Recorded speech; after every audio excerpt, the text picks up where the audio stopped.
Now, a question that I used to see all the time is whether you should go ahead and trade in your iPhone to the Apple Store or Apple as a company, or if you should do a cell phone carrier trade-in. Now, what are the differences here? Well, when you go ahead and do an Apple trade-in, what you're basically doing is you're buying an iPhone brand new from Apple, or you're doing their upgrade program or whatever the case is, and you are essentially trading in your particular iPhone into Apple. Now, when they go ahead and do that, they basically grab your used iPhone or used device. They will go ahead and probably refurbish it and then sell it at, the third-party store or whatever, the certified refurbished store, one or the other.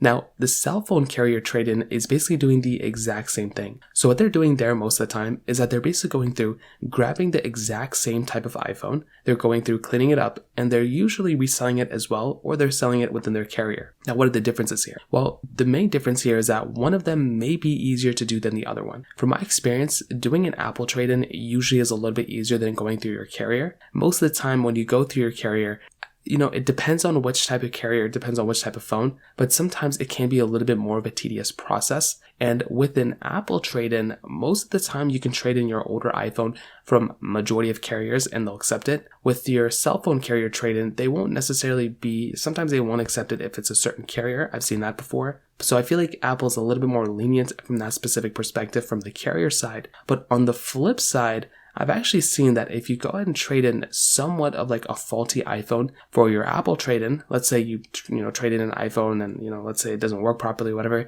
Apple usually will go ahead and detect that, and they usually won't be able to trade in your iPhone if they detect some faultiness. However, with a cell phone carrier trade-in, from what I've heard, they have been a lot more lenient. So if you bring in an iPhone and let's say it doesn't have let's say it can't connect to Wi-Fi or something random like that, sometimes, you can probably get through with something like that on the cell phone carrier trade-in than on the Apple trade-in. Again, I wouldn't even recommend trying it, but if that's something that you're thinking about, that's some stories that I've heard. I personally never tried it, but that's something that I've heard from that case. Now, on top of that, really what I would recommend doing is whichever specific, carrier trading you plan on doing, without a doubt, I would recommend making sure that you're getting the best deal that you can. So if it's an Apple trade-in, just go ahead and pair up and compare how much you're getting from both of these trade-ins. If you're getting, a higher trade-in value on something like the, Apple Store trade-in, sometimes those prices go up, sometimes they go down, but sometimes they do go up. So if you're able to trade in your iPhone and that carrier for more money, why would you not do that?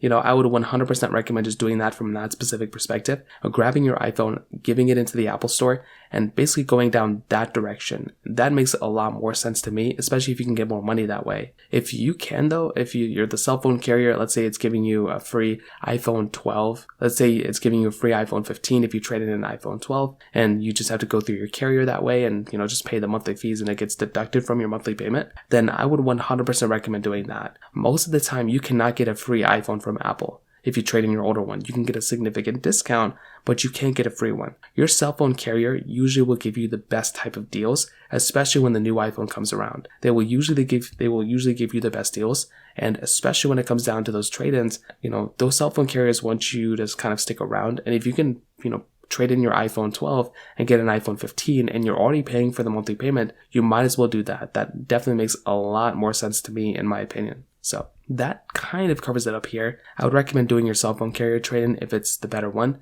If not, then just do your, Apple trade-in and just get a little bit more money out, off it. It's a little bit easier going that direction. So if you have any other thoughts or questions, let me know in the comment section below. Hit the like button, that would mean so much, but definitely hit that subscribe button. More importantly than everything else, I love every single one of you guys. Hopefully I'll catch you guys in the next video. Peace out till then.